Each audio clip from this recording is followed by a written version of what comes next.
Man City will be relegated if found guilty of financial breaches. Welcome to the channel. It's Jay from Jay Ferguson TV. 2 foot the subscribe button and top bins that like button. Now, Man City, 115 charges against them.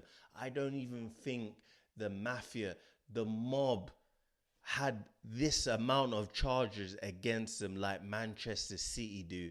And this is just a football club from England up north. They're moving mad. Even Mancini, they sacked him. They owed him compensation. What did they do? They paid it in consulting fees from another club who's owned by the exact same owners. Why? To cover up any losses during that financial period. This is how Man City are moving. They're moving crazy. Let's even have a look at some of their charges. Now, failure to provide up-to-date financial information. This is from 2009 all the way up into 2018. Bang, 54 charges right there. Then, failure to provide accurate financial reports for player and manager compensation. This is Mancini, 09 up to 2018. Bang, 14 charges right there. Failure to comply with UEFA's regulations, including UEFA's club licensing and financial fair play regulations. 5 charges right there. You want to keep on going? Let's go. Breaches of Premier League profitability and sustainability regulations. This is from 015 up into 2018. 7 charges right there. I think we got a couple more. Failure to cooperate with the Premier League investigation from December 2018 to the present day. That is 35 charges. Manchester City are absolutely mobbing. They are moving like the mafia with this. It's absolutely crazy. Now, even down to their sponsorship from Etihad Airways, they got a large cash injection from Sheik Mansour, who so happens to own the airline and also the club.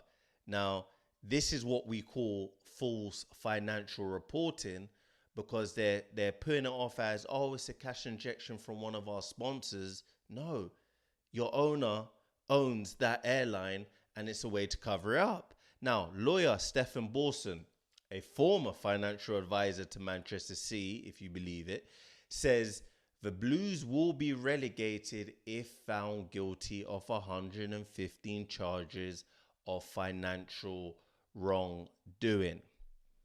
Now, this is his interview on TalkSport earlier.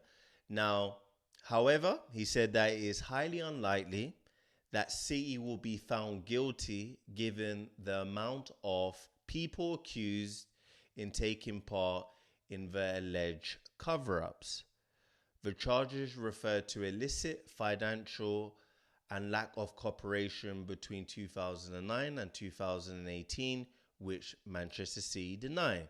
Now, this comes as this week, Nottingham Forest and Everton have faced new accusations of breaching the Premier League's profitability and sustainability rules, both being alleged to have exceeded the 3-season cash loss threshold. Now, Everton have already been docked 10 points for a separate previous breach of the league's money regulations. Now, City's case is far different from those before Forest and Everton, and their former advisor says greater consequences have to be in store for City should they be found guilty by an independent commission.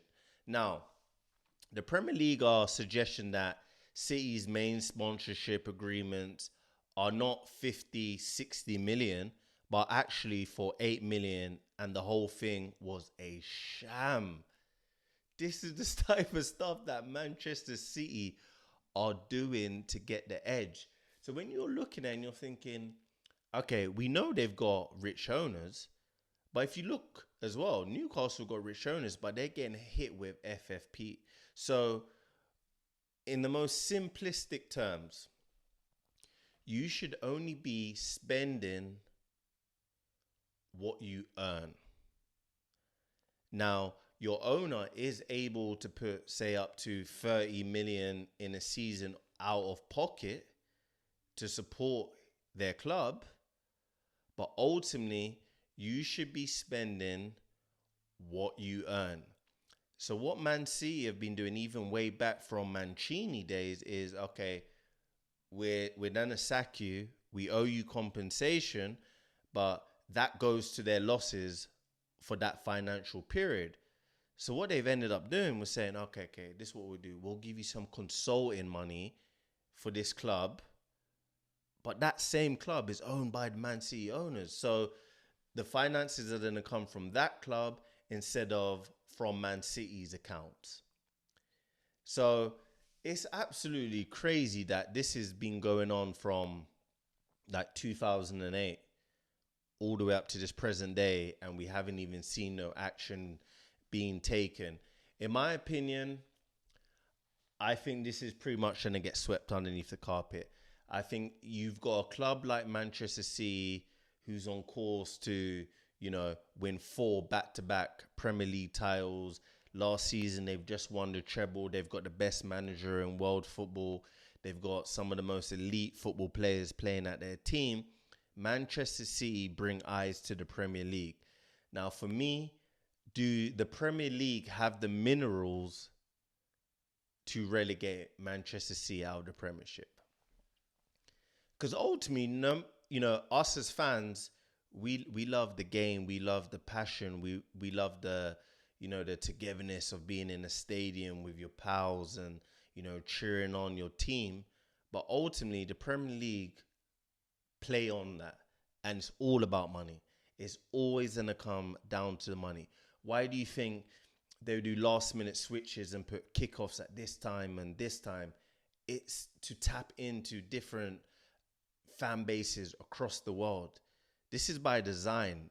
Everything the Premier League do in terms of kickoff times, in terms of what games they show on TV, is to drive revenue. Now, if you pluck Man City out of that, I'm sure they're contributing to a big part of all of the revenue that the Premier League makes. So would they want them to come out of the Premier League and go like down to Championship or League One or wherever they land up? No. And I know, their former lawyer, that Stefan Borson guy, or financial advisor, Stefan Borson, said, oh, their case is different from, Forest and Everton. But how quickly did that get wrapped up? Why? Because it's Everton and Forest. Apart from their fans, who really cares? No one, right?